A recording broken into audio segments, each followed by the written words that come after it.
Hi, I'm Adam Bartlett, founder of Source and Summit and editor of the Source and Summit Missal. I'd like to take this opportunity to introduce you to Source and Summit Missal 2023. Source and Summit Missal debuted in 2022, and it had a white cover with an image of St. Gabriel the Archangel on the cover. And this year you can see there's a darker background color on the cover, and we have a beautiful image of Christ the High Priest that was produced specifically for this missal by Ruth Strickland of New Jerusalem Studios in Phoenix, and in support of the National Eucharistic Revival Initiative that is now begun throughout the United States. You can see that Christ the Priest is standing upon the altar. He's vested as a priest on the cross, offering himself as a sacrifice in the Eucharist for the salvation of the world. And this is a very liturgical image that shows our eyes what is happening in the sacred Mass upon the altar. So we just love this image and are so glad that we can share it with you this year. It is in gold foil, just like last year. It's just a little bit thinner than last year due to some format and layout changes and revisions that I'll show you in just a minute. But it is it's beautiful. It's just over an inch in thickness and packed full of tremendous content. So let me go ahead and give you a look at some of its contents. The first section, as last year, is the order of Mass, and it has all of the people's parts set to be sung. There's a gray edge that we can find it really quickly. And then we go into the Mass settings after that, which are in English, Spanish, and Latin, arranged for use throughout the liturgical year and eminently singable by the congregation. After that, we go into the proper section, which again is very much like you saw it in 2022. With one exception, and there was a revision to the way that daily masses are laid out. So you can see here that it is in now a 2-column layout with the dates before every liturgy, as last year. But we're saving a lot of white space. It's actually a lot easier on the eye, easier to navigate and find where you need to be quickly, with all the same contents as last year. There's one thing that I'd like to highlight, and that is the nature of the antiphons, which of course Source and Summit Missal features in a way that is unlike most missals. You have the proper entrance, offertory, and communion antiphons for every Sunday and solemnity set to be sung, as well as the daily masses to be sung in simple settings. And I think that a lot of those who use the missal throughout 2022 didn't realize that for every Sunday and solemnity there are actually 9 different ways that you can sing the entrance, offertory, and communion antiphons. How is that?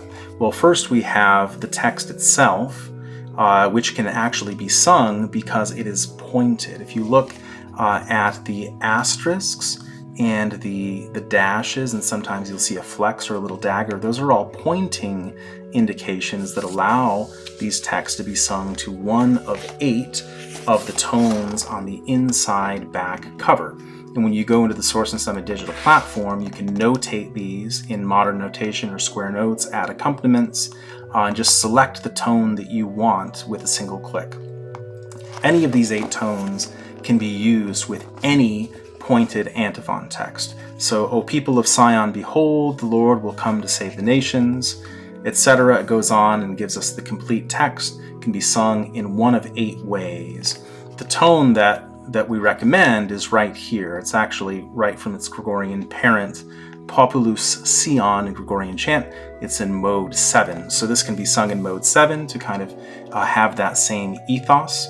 Or it can be sung in the more common setting, which is fully notated below. And this is as you can see, slightly shortened version, which is done intentionally to help foster congregational singing.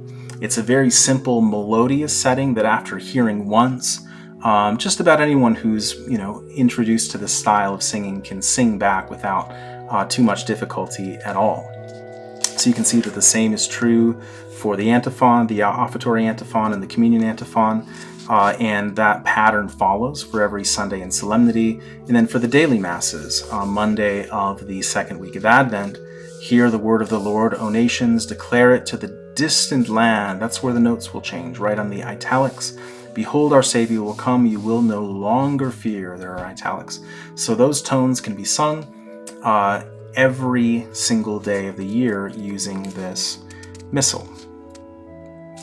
The next thing that I'd like to point out is the arrangement of the hymnal.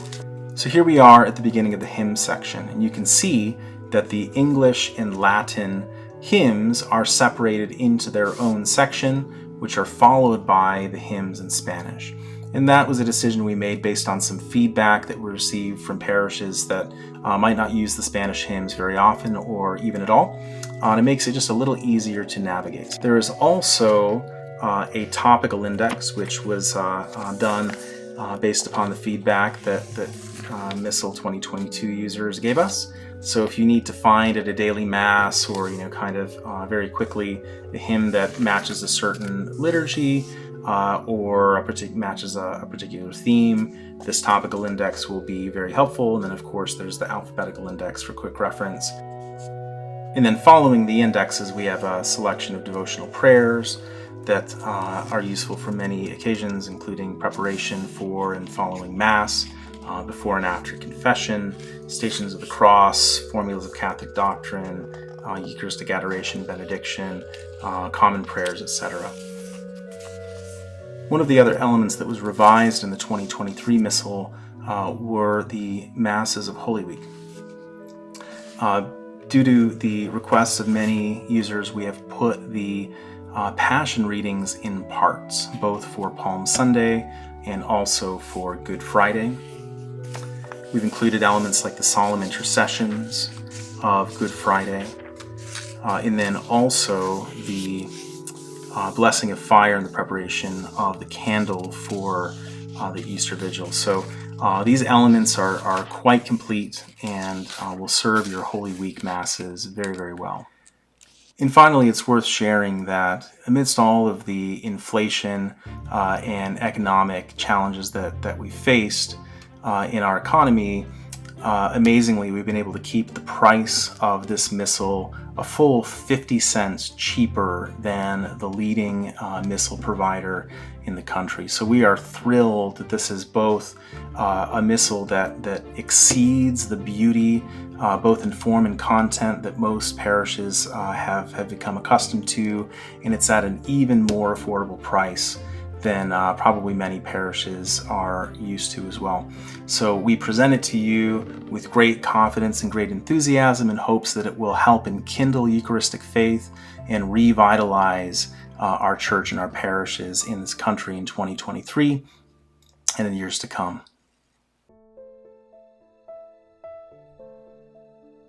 Hello, my name is Eugene Burke. I am the Director of Product here at Source and Summit. This video is to give you a walkthrough of the digital application and how it pairs with the Source and Summit Missal.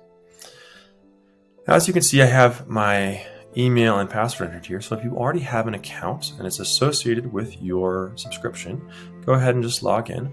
If you do not, you can go ahead and sign up with the email that you purchased with, and we'll go ahead and associate everything on the back end so you have all the correct content and access. Now for me, moving forward, I'm going to click Login, and you can see that I am brought to the dashboard. Now I've not created anything here, so I don't have any liturgies, but I can see the Add Liturgy button here, and that's where we'll be able to create them. I can see the templates here on the right with little stars showing that I don't have access to that feature in the Missal support plan, but if I were to upgrade the Complete Digital add-on, I could. And then I see the No Upcoming Liturgies. So this is where, as I add liturgies, they're going to display. If I want to access past liturgies, future planned liturgies, I would go here, I can edit them, I can export them, I can share them, etc. This is a great place, and you're going to be dropped here every time when you start a new experience. So as I click Add Liturgy, the upcoming Sunday always comes up by default, but I'm going to go ahead and select the third Sunday of Advent. Right there. I can add a liturgy title if I'd like, but I'm not going to this time. And then I can see templates, and so this is where the star comes into hand. So now the Missal support plan has a portion of the template functionality available to it. So we've created a Missal support template, which provides all of the content in the template that matches the Missal itself, that's prescribed for that liturgy. So for example, if there is a given musical option for any given liturgy in the Source and Summit Missal, I know that by using this template and clicking Add Liturgy, it will be provided in the digital access as well. So I'm going to go ahead and click Add Liturgy, and let's test that theory. Now, as I get here, you can see that this is being brought in. It's bringing in, again, music from the Missal. I can scroll through and see things, and okay, the Kyrie. So Kyrie, as an example, we don't prescribe specific music for specific liturgies. So I'm going to go ahead and I'm going to have to select an option here. I'm going to go with Missa Primitiva. I'm going to keep scrolling. And then here's another example of a slight nuance. The responsorial psalm, we provide two texts that have music set to them in the Missal. So in this instance, we're giving you the option to select which option you want to use for that liturgy. So let's say for this liturgy, I want to use Lord Come and Save Us.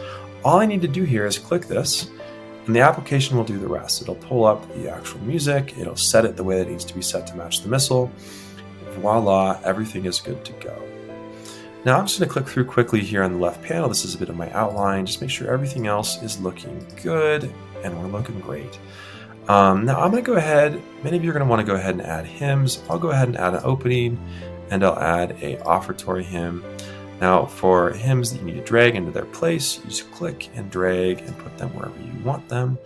But with my opening hymn, given the season, I'm going to use one of the suggested hymns. I'll probably just use O Come, O Come, Emmanuel. Great one to start out with. Now, I typically like to do it with a couple less verses. I'm going to go with 5. All right, and now I want to make sure that I get this printed off and prepared. We'll just assume that I've prepared the rest of this that I'd like to use. But I like to print and prepare it for my user, the people that I have that I need to prepare it for. So I have a variety of different roles here that I can switch to and get the immediate view for those. So in my context, I just have the accompaniments and SCTB chords that I need to print off. So I'm going to go ahead and load these, do a quick scroll through, make sure everything looks good. It does. I'm going to go ahead and click Export. It's going to pull those up. And I am good to go. I can export these, and we are set. So I'm going to go back really quick and just show one more feature here. Now, if I click this, I can also share, but I also want to note that you can play this music here. So I can click play and I can listen to music. I don't know how that'll come through the audio, so I'm just going to not do that, but it will play a MIDI playback, and I'll be able to listen to how this goes. So very useful things like the entrance chants, but I can also share that. I can click share, I can copy a link, and I can share that with my choir, with my priests, whoever I'm working with, and they can also listen to the liturgy. So a really great practice tool as well for the people that are in your music program. Now, the last thing I'll talk about is, and we've hinted at before, is the complete digital add-on. There are different functionalities there, and I just want to make sure that I've talked through. So I'm going to click on this because it gives us the full list, and we can just talk through the items. The more than 450 hymns. So again, the Source of the Missal has a smaller set of hymns. I have expanded antiphon settings, so for weekdays, we just provide the tones for the Missal. If you wanted to expand that out and to use through composed melodies, you'd be able to do that with the Source of Summit's complete digital add-on. We also provide the readings, so if you noticed, as I was in the liturgy, there were no readings, but if you add this, we add the weekdays, Sundays, and solemnities. We also add the ability to have multiple users on your plan. So right now, if you have the Missal support, it's just a single user. But if you add the complete digital add-on, we add 5 users, and you can add access to them. We also do votive and ritual masses, Spanish and liturgy lab support, unlimited templates, and then also user roles. And so templates is the one that's worth talking about. So now you notice I was having to set the Kyrie and the ordinaries every single time. Now, if you upgraded the complete digital add-on, you can add those to your template, and it will automatically add them if you apply your template every time moving forward.